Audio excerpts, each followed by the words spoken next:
Hey, Blue Group, we are going to be starting on Wonder. I'm so excited to start this journey with you guys. Just so you know, this is a very long book. So let's go ahead and just do a book walkthrough. You can see that the chapters are very short. They're usually just a couple of pages. Sometimes they're just a page. There's 310 pages in this book, but you guys can handle it. And if you notice, there are different parts. Like, for example, you see part one, part two, part three, and it has the Wonder face on it, and then it has someone's name underneath it. So, part one, it says August, okay, and then it gives some type of quote underneath it. Then part two will say summer. Well, those are different characters in the book. So, it's from different characters in the book's perspective. The reason the author did this is so that we can sympathize with those characters and we can understand their motives behind their actions. So it looks like part one we'll be hearing from August's perspective. Well, whenever a story is told from a character's perspective, it's called first person point of view. So first person point of view uses words such as we, my, our, I. So if you see any of those pronouns in a book, you know that it's told from a character's perspective and that it's from first person point of view. So even though the different characters tell the different parts of the story, it's still first person point of view throughout the entire thing. So at the very beginning of the story, you're going to see that there is the title page. We look at those in every book, every fiction book especially. The next page is the dedication page. So whenever an author writes a book, they usually dedicate it to someone that they love. This book is dedicated to Russell, Caleb, and Joseph. And then you'll see where it says part one. So that would be the first part that we're going to start on. Before we get started, we're going to look at some fancy words and talk about what we're going to be learning through this book. What will we learn through Wonder? You're going to be learning about what is plot. There's a really great theme in Wonder and there's a lot of different themes that we can infer. A lot of character traits from different characters, and of course, point of view. So here's some fancy terms that we will come across. The first one is anomalies. The mom talks about how Augie has certain anomalies on his face, and that's just something that is not normal. If something is an anomaly, it's kind of out there. It's strange, it's different, it's weird. Next is hysterical. There are two different things that hysterical might mean. It could be, oh, that is very funny. You are hysterical. That would tell you that you are funny. Or it can be that you are just not in the right mind. So you might just be super emotional and you're kind of just losing it. That would be hysterical. And that's on page 7.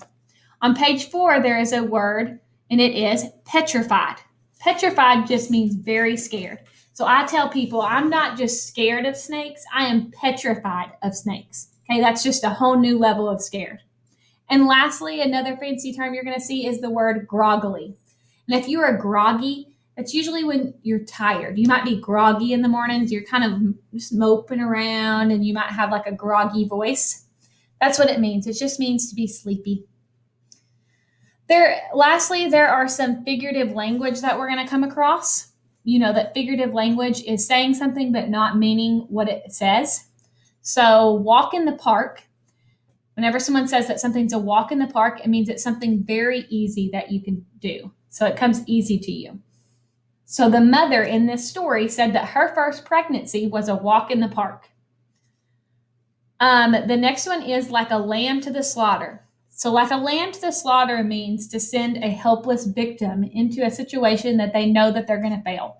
For example, if I sent sixth graders to be on my high school softball team, even though they're really good, they're in sixth grade. So I could say that'd be like sending a lamb to the slaughter because I'm sending them into a situation where they might fail. Next is the lay of the land. And that's just kind of showing where everything is. So the principal talks about, hey, can you show me the lay of the land? That's just showing you where everything's at. And lastly, you hear the term white lie. Whenever someone says that they're telling a white lie, it's just to tell a small lie that really does more good than harm. So you might have heard your parents say, oh, that was just a white lie. That means it's just a small lie. That was probably to protect you from something. So let's go ahead and get started with our book. Make sure you have it out in front of you. I want you following along with me as I read. So we have part one. Fate smiled and destiny laughed as she came to my cradle. Chapter one. Ordinary. I know I'm not an ordinary 10-year-old kid. I mean, sure, I do ordinary things. I eat ice cream, I ride my bike, I play ball, I have an Xbox. Stuff like that makes me ordinary, I guess. And I feel ordinary inside. But I know ordinary kids don't make other ordinary kids run away screaming in playgrounds. I know ordinary kids don't get stared at wherever they go. If I found a magic lamp and I could have one wish, I would wish that I had a normal face that no one ever noticed at all. I would wish that I could walk down the street without people seeing me and then doing that look away thing. Here's what I think. The only reason I'm not ordinary is that no one else sees me that way. But I'm kind of used to how I look by now. I know how to pretend I don't see the faces people make. We've all gotten pretty good at that sort of thing. Me, Mom, and Dad, Via. Actually, I take that back. Via's not so good at it. She can get really annoyed when people do something rude. Like, for instance, one time in the playground, some older kids made some noises. I don't know what the noises were exactly because I didn't hear them myself, but Via heard, and she just started yelling at the kids. That's the way she is. I'm not that way. Via doesn't see me as ordinary. She says she does, but if I were ordinary, she wouldn't feel like she needs to protect me as much. And Mom and Dad don't see me as ordinary either. They see me as extraordinary. I think the only person in the world who realizes how ordinary I am is me. My name is August, by the way. I won't describe what I look like. Whatever you're thinking, it's probably worse. Chapter 2. Why I didn't go to school. Next week, I start fifth grade. Since I've never been to a real school before, I'm pretty much totally and completely petrified. People think I haven't gone to school because of the way I look. But it's not that. It's because of all the surgeries I've had. 27 since I was born. The bigger ones happened before I was even 4 years old, so I don't remember those. But I've had 2 or 3 surgeries every year since then, some big, some small. And because I'm little for my age, I have some other medical mysteries that doctors never really figured out. I used to get sick a lot. That's why my parents decided it was better if I didn't go to school. I'm much stronger now, though. The last surgery I had was 8 months ago, and I probably won't have to have any more for a couple more years.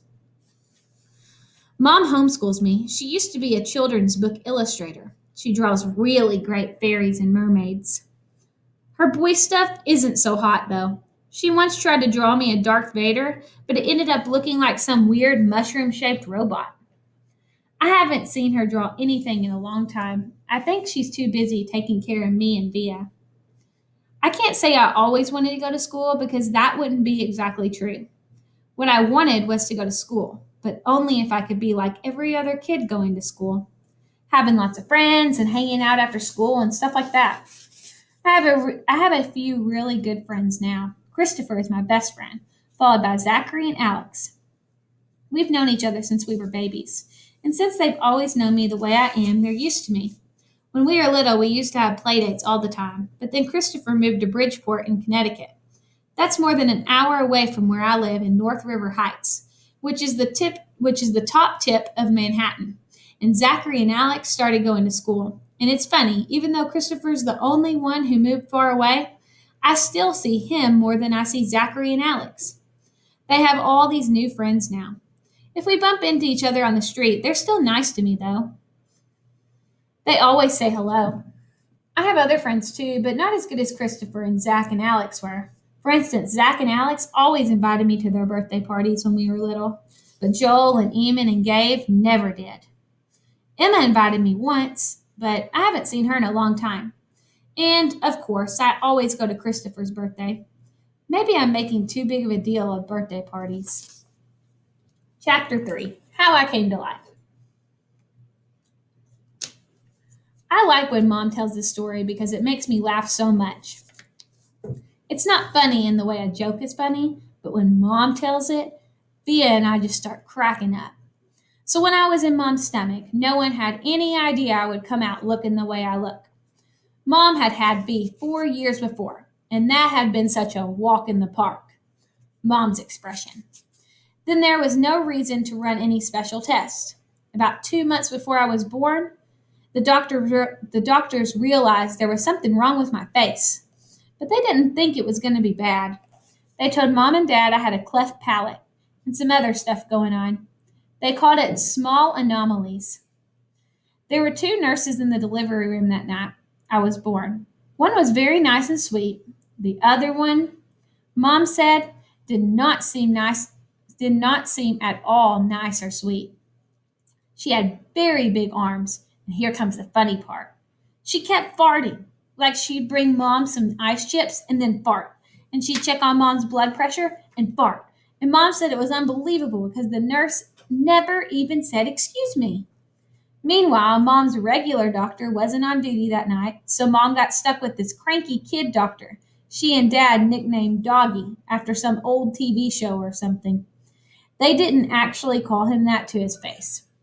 But Mom says that even though everyone in the room was kind of grumpy, Dad kept making her laugh all night long. When I came out of Mom's stomach, she said the whole room got very quiet. Mom didn't even get a chance to look at me because the nice nurse immediately rushed me out of the room. Dad was in such a hurry to follow her that he dropped the video camera, which broke into a million pieces. And then Mom got very upset and tried to get out of bed to see where they were going. But the farting nurse put her very big arms on Mom to keep her down in the bed. They were practically fighting because Mom was hysterical and the farting nurse was yelling at her to stay calm. And then they both started screaming for the doctor. But guess what? He had fainted right on the floor. So when the farting nurse saw that he had fainted, she started pushing him with her foot to get him to wake up, yelling at him the whole time. "What kind of doctor are you? What kind of doctor are you? Get up, get up." And then all of a sudden, she let out the biggest, loudest, smelliest fart in the history of farts. Mom thinks it was actually the fart that finally woke the doctor up. Anyway, when Mom tells this story, she acts out all the parts, including the farting noises, and it is so funny. Mom says the farting nurse turned out to be a very nice woman. She stayed with Mom the whole time, didn't leave her side, even after Dad came back and the doctors told them how sick I was. Mom remembers exactly what the nurse whispered in her ear when the doctor told her I probably wouldn't live through the night. "Everyone born of God cometh the world." And the next day, after I had lived through the night, it was the nurse who held Mom's hand when they brought her to meet me for the first time. Mom says by then they had told her all about me. She had prepared herself for the seeing of me. But she says that when she looked down into my tiny, mushed up face for the first time, all she could see was how pretty my eyes were. Mom is beautiful, by the way, and Dad is handsome. Via is pretty, in case you're wondering. Chapter 4, Christopher's House. I was really bummed when Christopher moved away 3 years ago. We were both around 7 then.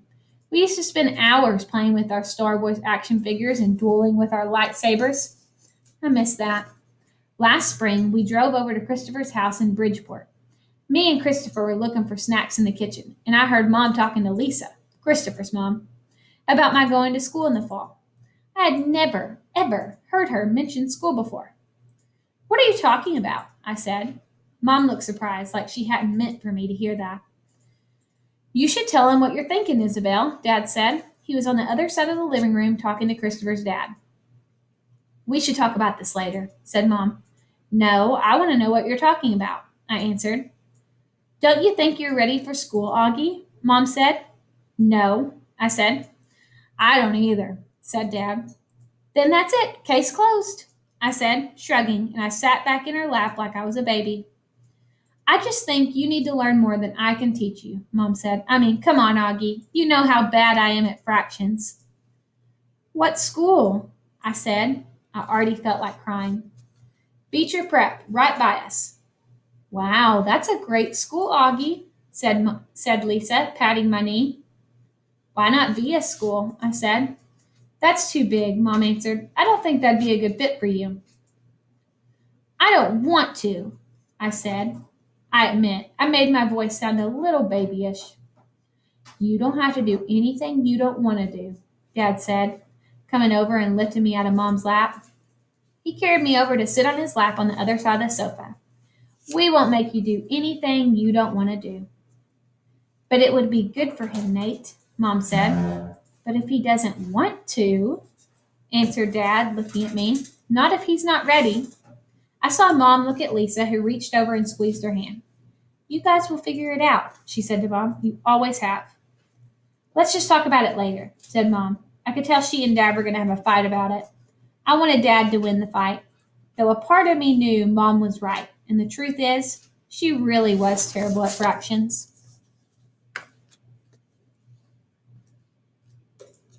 Driving. It was a long drive home. I fell asleep in the back seat like I always do, my head on Via's lap like she was my pillow, a towel wrapped around the seatbelt so that I wouldn't drool all over her. Via fell asleep too, and Mom and Dad talked quietly about grown-up things I didn't care about. I don't know how long I was sleeping, but when I woke up, there was a full moon outside the car window. It was a purple night, and we were driving on a highway full of cars. And then I heard Mom and Dad talking about me. We can't keep protecting him, Mom whispered to Dad, who was driving. We can't just pretend he's going to wake up tomorrow and this isn't going to be his reality, because it is, Nate. And we have to help him learn to deal with it. We can't just keep avoiding situations that. So sending him off to middle school like a lamb to the slaughter, Dad answered angrily, but he didn't finish his sentence because he saw me in the mirror looking up. What's a lamb to the slaughter? I said sleepily. Go back to bed, Augie, Dad said softly. Everyone will stare at me at school, I said, suddenly crying. Honey, Mom said. She turned around in the front seat and put her hand on my hand. You know, if you don't want to do this, you don't have to. But we spoke to the principal there and told him about you, and he really wants to meet you. What'd you tell him about me? How funny you are and how kind and smart. When I told him you read Dragon Rider when you were 6, he was like, wow, I have to meet this kid. Did you tell him anything else? Mom smiled at me. Her smile kind of hugged me. I told him about all your surgeries and how brave you are, she said. So he knows what I look like, I asked. Well, we brought pictures from the last summer in Montauk, Dad said. We showed him pictures of the whole family and that great shot of you holding that flounder on the boat. You were there too? I have to admit, I felt a little disappointed that he was a part of this. We both talked to him, yes, Dad said. He's a very nice man. You would like him, Mom added. Suddenly it felt like they were on the same side. Wait, so when did you meet him? I said. He took us on a tour of the school last year, said Mom. Last year? I said. So you've been thinking about this for a whole year and you didn't tell me? We didn't know if you'd even get in, Augie, answered Mom. It's a very hard school to get into. There's a whole admissions process. I don't see the point in telling you and having you get all worked up about it unnecessarily. But you're right, Augie. We should have told you when we found out last month that you got in, said Dad. In hindsight, sighed Mom, yes, I guess. Did that lady who came to the house that time have something to do with this? I said. The one that gave me that test? Yes, actually, said Mom, looking guilty. Yes. You told me it was an IQ test, I said. I know. Well, that was a white lie, she answered. It was a test you needed to take to get into the school, and you did very well on it, by the way. So you lied, I said. A white lie, but yes, I'm sorry, she said, trying to smile, but when I didn't smile back, she turned around in her seat and faced forward. What's a lamb to the slaughter? I said. Mom sighed and gave Dad a look. I shouldn't have said that, Dad said, looking at me in the rearview mirror. It's not true. Here's the thing. Mommy and I love you so much, and we want to protect you any way we can. It's just sometimes we want to do it in different ways. I don't want to go to school, I answered, folding my arms. It'd be good for you, Augie, said Mom. Maybe I'll go next year, I answered, looking out the window. This year would be better, Augie, said Mom. You know why? Because you're going to be in the 5th grade, and that's the first year of middle school for everyone. You won't be the only new kid. I'll be the only new kid who looks like me, I said. I'm not going to say it won't be a big challenge for you, because you know better than that, she answered. But it'll be good for you, Augie. You'll make lots of friends, and you'll learn things you'd never learn from me. She turned in her seat again and looked at me. When we took the tour, you know what they had in their science lab? a little baby chick that was just hatching out of its egg. It was so cute. Augie, it actually kind of reminded me of you when you were a little baby with those big brown eyes of yours. I usually love when they talk about when I was a baby. Sometimes I want to curl up into a little tiny ball and let them hug me and kiss me all over. I miss being a baby, not knowing stuff, but I wasn't in the mood for that now. I don't want to go, I said. How about this? Can you at least meet Mr. Tushman before making up your mind? Mom asked. Mr. Tushman? I said. He's the principal, answered Mom. Mr. Tushman? I repeated. I know, right? Dad answered, smiling and looking at me in the rearview mirror. Can you believe that name, Augie? I mean, who on the earth would ever agree to have a name like Mr. Tushman? I smiled, even though I didn't want to let them see me smile. Dad was the only person in the world who could make me laugh no matter how much I didn't want to laugh. Dad always made everyone laugh. Augie, you know you could go to that school just so you can hear his name said over the loudspeaker, Dad said excitedly. Can you imagine how funny that would be? Hello, hello, paging Mr. Tushman. He was using a fake high old lady voice. Hi, Mr. Tushman. I see you're running a little behind today. Did your car get rear ended again? What a bum rat. I started laughing, not even because I thought he was being that funny, but because I wasn't in the mood to stay mad anymore. It could be worse, though, Dad continued in his normal voice. Mommy and I had a professor in college called Miss Butt. Mom was laughing now, too. Is that for real? I said. Roberta Butt, Mom answered, raising her hand as if to swear. Bobby Butt. She had huge cheeks, said Dad. Nate, said Mom. What? She had big cheeks, is all I'm saying. Mom laughed and shook her head at the same time. Hey, I know, said Dad excitedly. Let's fix them up on a blind date. Can you imagine? Miss Butt, meet Mr. Tushman. Mr. Tushman, here's Miss Butt. They could get married and have a bunch of little tushies. Poor Mr. Tushman, answered Mom, shaking her head. Augie hasn't even met the man yet, Nate. Who's Mr. Tushman? Bea said groggily. She had just woken up. He's the principal of my new school, I answered. Paging Mr. Tushman. I would have been more nervous about meeting Mr. Tushman if I had known I was also going to be meeting some kids from the new school. But I didn't know, so if anything, I was kind of giggly. I couldn't stop thinking about all the jokes Dad had made about Mr. Tushman's name. So when me and Mom arrived at Beecher Prep a few weeks before the start of the school, I saw Mr. Tushman standing there, waiting for us at the entrance. I started giggling right away.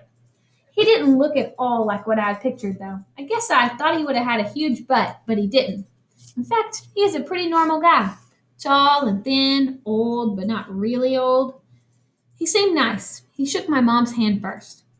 Hi, Mr. Tushman. It is so nice to meet you again, said Mom. This is my son, August. Mr. Tushman looked right at me and smiled and nodded. He put his hand out for me to shake. Hi, August, he said, totally normally. It's a pleasure to meet you. Hi, I mumbled, dropping my hand into his hand while I looked down at his feet. He was wearing red Adidas. So, he said, kneeling down in front of me so couldn't look at his sneakers but had to look at his face. Your mom and dad have told me a lot about you. Like, what have they told you? I asked. Sorry.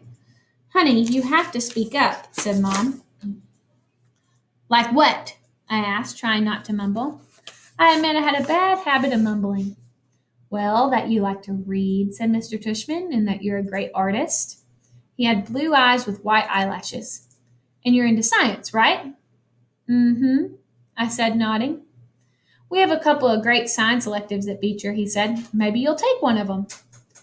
Mm-hmm, I thought, though I had no idea what an elective was. So, are you ready to take a tour? You mean we're doing that now? I said.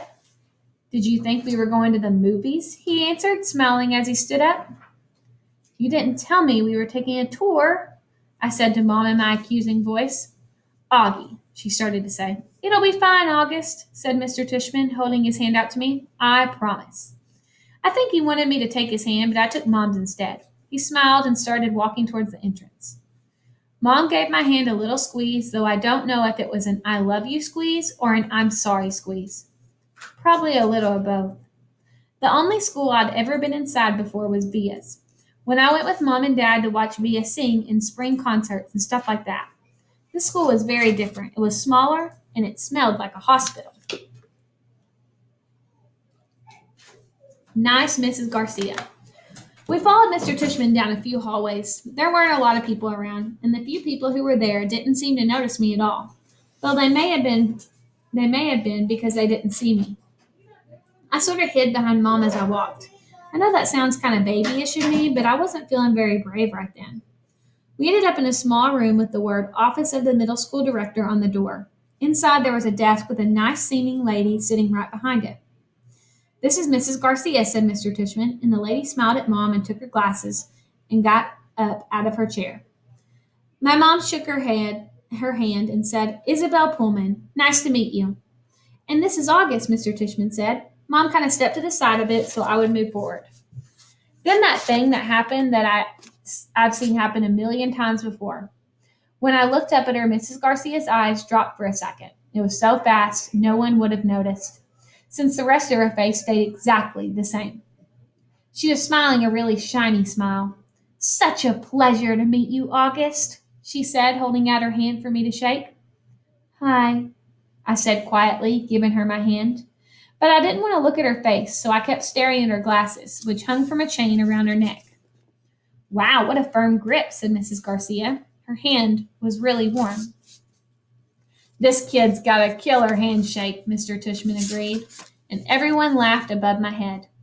You can call me Mrs. G, Mrs. Garcia said. I think she was talking to me, but I was looking at all the stuff on her desk now. That's what everyone calls me, Mrs. G. I forgot my combination. Mrs. G, I need a late pass. Mrs. G, I want to change my elective. Mrs. G is actually the one who runs the place, said Mr. Tushman, which again made all the grown-ups laugh.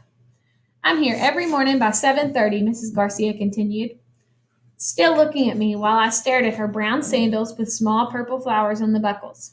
So if you ever need anything, August, I'm the one to ask, and you can ask me anything.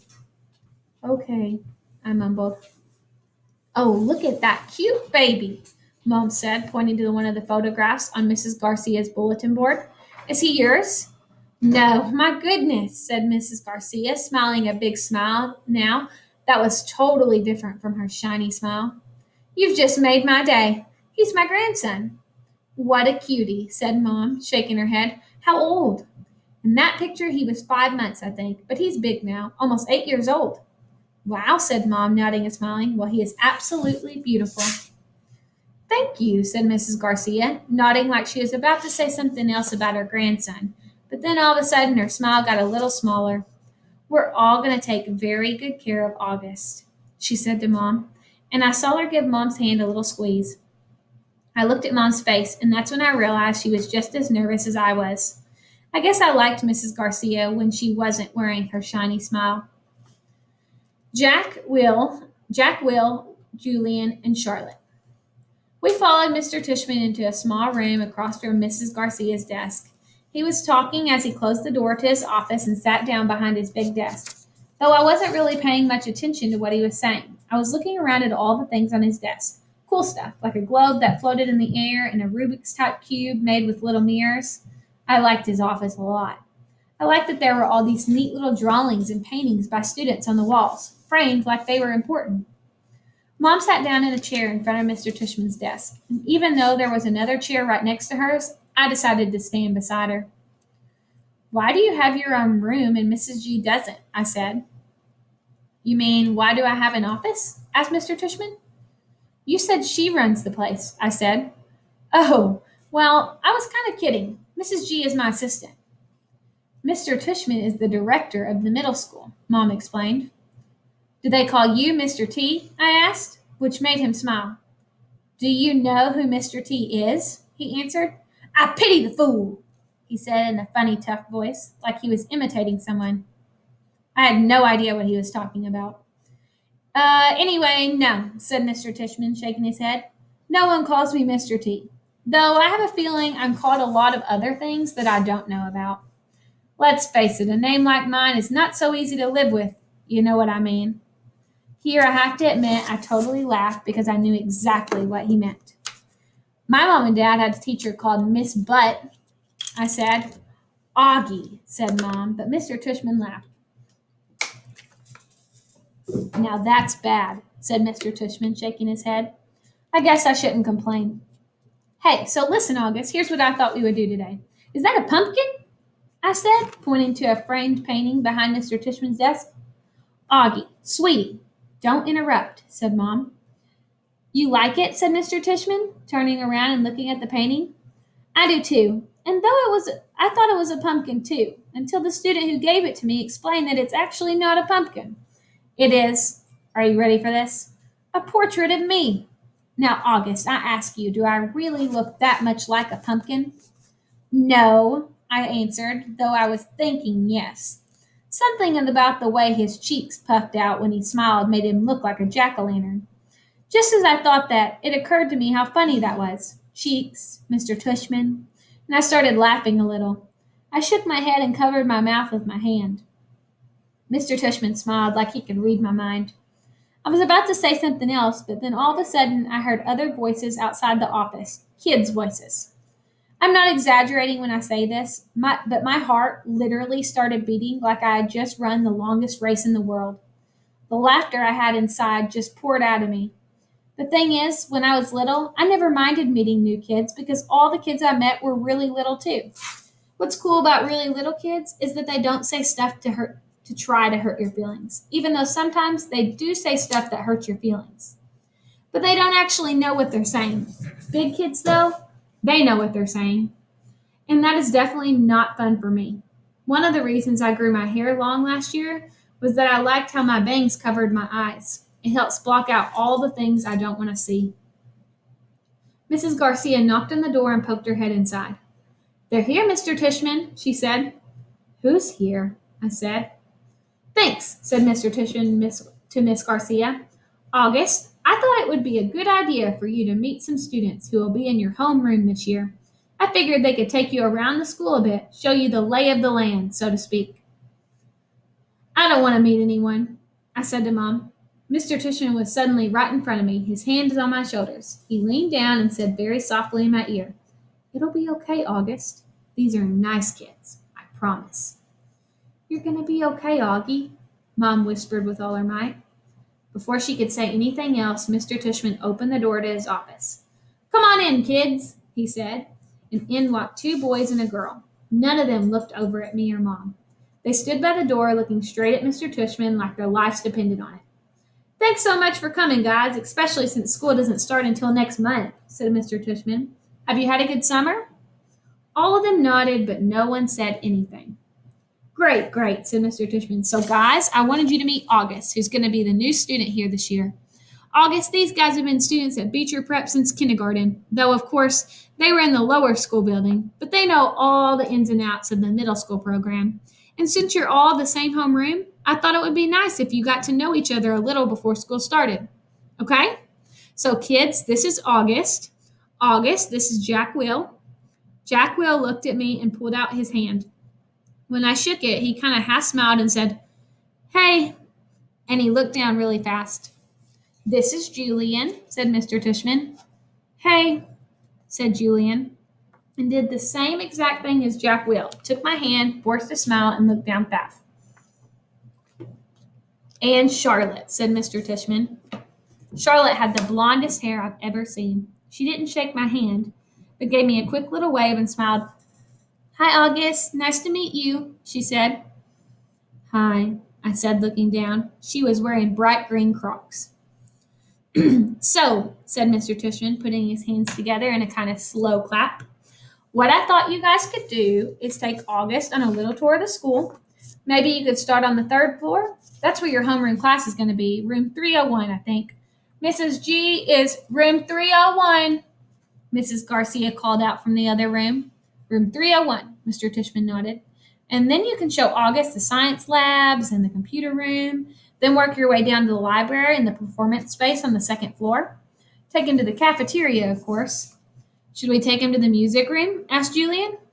Good idea, yes, said Mr. Tishman. August, do you play any instruments? No, I said. It wasn't my favorite subject on account of the fact that I don't really have ears. Well, I do, but they don't exactly look like normal ears. Well, you may enjoy seeing the music room anyway, said Mr. Tishman. We have a very nice selection of percussion instruments. August, you've been wanting to learn to play the drums, Mom said, trying to get me to look at her. But my eyes were covered by my bangs as I stared at a piece of old gum that was stuck to the bottom of Mr. Tishman's desk. Great. Okay, so why don't you guys get going? Said Mr. Tishman. Just be back here and he looked at Mom. Half an hour, okay? I think Mom nodded. So, is that okay with you, August? He asked me. I didn't answer. Is that okay, August? Mom repeated. I looked at her now. I wanted her to see how mad I was at her. But then I saw her face and I just nodded. She seemed more scared than I was. The other kids had started out the door, so I followed them. See you soon, said Mom. Her voice sounded a little higher than normal. I didn't answer her.